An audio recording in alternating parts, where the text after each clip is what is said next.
On se retrouve aujourd'hui pour une nouvelle vidéo où nous allons parler de Icebreaker et savoir si c'est plutôt un top ou un flop. On va parler des points positifs, des points négatifs et enfin on verra le verdict final. Alors sans plus attendre, on commence la vidéo, c'est parti.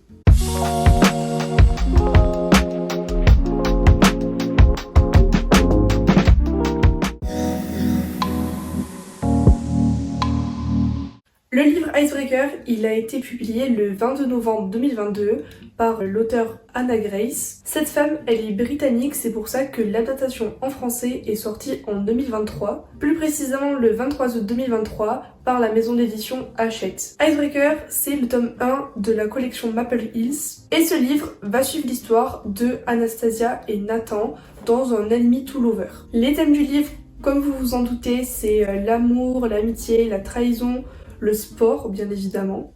Et ce livre, il est ni plus ni moins conseillé à partir de 14 ans, même si je trouve que la limite, elle est un peu juste, parce que comme c'est précisé en 4e page de couverture, il y a beaucoup de scènes avec un contenu très explicite, donc vous vous doutez de quoi je parle, un contenu un peu spicy. C'est pour ça que ce livre, il serait plus adapté aux personnes de minimum entre 16 et 18 ans. Au niveau des notes qu'offrent les sites, il est plutôt bien noté avec une note de 4,5 sur 5 sur la Fnac et Amazon et de 7,7 sur 10 sur Booknode.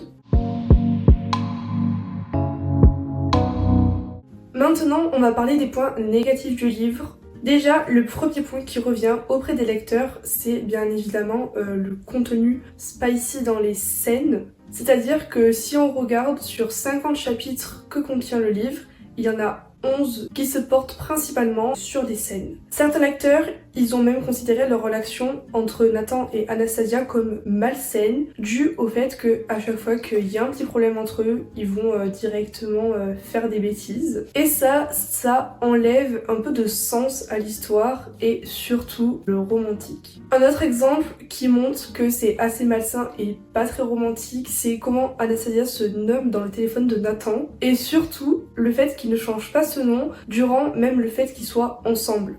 En couple quoi. Le nom je vous l'affiche juste ici, mais je vais pas prendre le risque de le dire.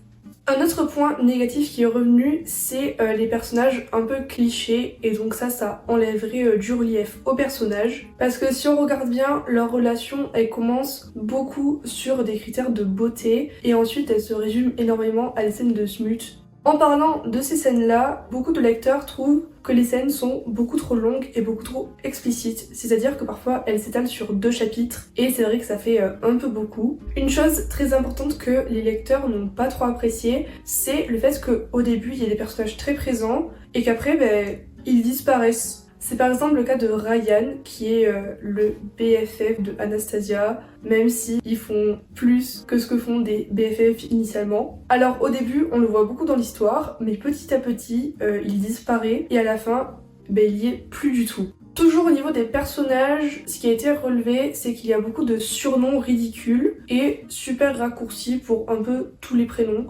Par exemple, Lola, ça va devenir LOL. Anastasia, pour elle seule, elle a déjà 3 surnoms. Ryan, ça va devenir Rai. Henry, ça va devenir N. D'accord. Et enfin, le surnom bébé entre Anastasia et Nate, ça rajouterait une gêne dans l'histoire.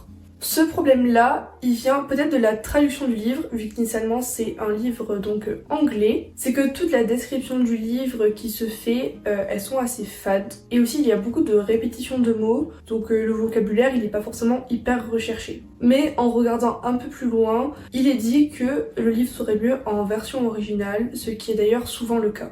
Un autre point qui revient, c'est que les personnages sont prévisibles. Alors ce que j'entends par là, c'est que les personnages, si on regarde bien, ils ont tous des caractéristiques spécifiques que les autres ne vont pas avoir ou auront de manière très très faible. Et ça donne un avant-goût très précis de ce que pourrait faire le personnage plus tard dans l'histoire. On prend l'exemple de Aaron. Aaron, on sait dès le début que c'est vraiment un gros relou. Et donc on se doute très bien qu'il va y avoir des accrochages avec sa partenaire de patinage et aussi l'une de ses meilleures amies, Anastasia. Un autre exemple, mais ça je trouve ça plutôt logique vu que c'est le but d'une romance qui est un amour entre les 2 personnages plutôt principaux. C'est l'histoire de jouer avec Nate et Anastasia. Mais comme c'est censé être un peu enemy to lover, il y a plus de lovers que d'ennemis pour le coup. Les lecteurs ont aussi trouvé que l'histoire autour du hockey et du patinage, elle est pas assez précisée. C'est-à-dire que ça servirait seulement à mettre un cadre et à incorporer les personnages dans l'histoire, mais tout autour, il n'y aurait pas vraiment un approfondissement. Je pense que les lecteurs, ils attendaient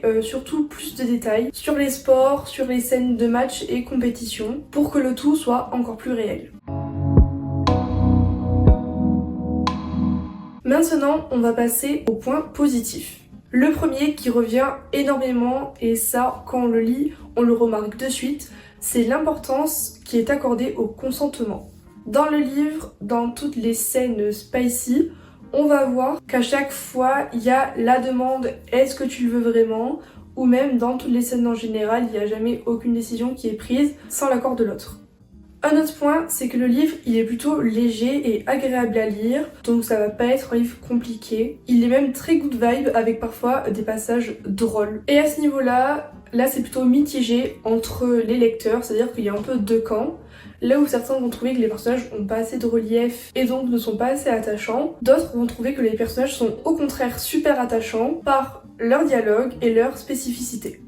Un autre point que l'on peut vraiment voir, c'est l'intégration. C'est-à-dire que dans le livre, on va retrouver la représentation de l'homosexualité, des personnes avec un handicap, mais aussi des problèmes que l'on peut rencontrer, comme des troubles alimentaires, le stress et la gestion du stress, les peurs et les angoisses. Même si tout ça, ça va pas forcément être mis au premier plan dans l'histoire, mais après c'est pas non plus le but premier du livre, donc quelque part on peut comprendre. Et enfin, le dernier point positif, c'est toute la vibe de la romance universitaire. Parce que ça on le sait, des romances universitaires il y en a énormément, et dans celle-là, elle est particulièrement bien tenue. C'est-à-dire que tout ce qu'on pourrait retrouver dans une idée bien faite que l'on se fait des universités américaines sont toutes présentes. Avec les campus, les matchs avec les équipes, les petites tensions entre les groupes, l'image presque caricaturée des coachs sportifs, les tenues, les soirées de chambre, bien évidemment les colocations, mais surtout l'ambiance jeune et libre qui donne vraiment une sensation agréable dans la lecture.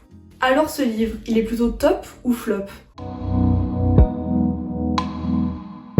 Pour mon avis personnel, ce livre, il reste un top, même si c'est pas non plus le top coup de cœur. J'ai bien aimé le livre, donc les points positifs, je suis totalement d'accord avec. Et avec les points négatifs, je suis d'accord sur le fait qu'il y ait peut-être un peu trop de scènes de smut, et ça c'est dommage. Et pour l'avis plus général, je pense que le livre, il reste quand même un top, mais il n'est pas forcément à lire pour des personnes qui savent qu'elles n'aiment pas des histoires avec une romance plutôt poussée niveau spicy. Sinon, pour les personnes qui savent qu'elles pourraient lire ce livre sans sauter les pages, je vous le conseille.